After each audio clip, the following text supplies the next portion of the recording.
দেখো একটা বন্দুক নিয়ে যা, সে বন্দুকটা হচ্ছে ভেঙে গেছে। তো সোনামা দেখলে কিন্তু কাঁদবে। তো চলো ওকে আমি দিই, ওকে এইভাবে নিয়ে দেবো, ঠিক আছে? এই দুষ্টু সোনা কোথায় যাচ্ছে রে? মাসির বাড়ি। মামার সাথে যাচ্ছ? ও বাবা, তোমার জন্য যে আমি বন্দুক এনেছিলাম। হ্যাঁ, এই যে ধরো ধরো ধরো।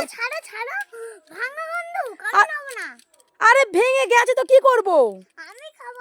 ভাঙা বন্দুক তো কি হয়েছে? খাবারগুলো তো ভালো আছে, দেখো বন্ধুরা, খাবারগুলো তো ভালো আছে। দেখ খাবারগুলো ভালো আছে, চকলেট ভালো আছে, মুরগির ডিম আছে ওর মধ্যে, দেখেছিস? যাই দেখাই যায়। এটা মুরগির ডিম রে।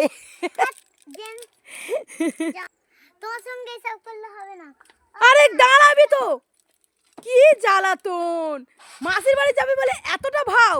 ঠিক আছে যাও, মামার সঙ্গে সাবধানে যাবে, ঠিক আছে? টাটা। তো বন্ধুরা, সোনামা মামার বাড়ি যাচ্ছে, দেখছো? মামার সাথে মাসির বাড়ি যাচ্ছে, সরি। আল্লাহ হেফাজত করুক।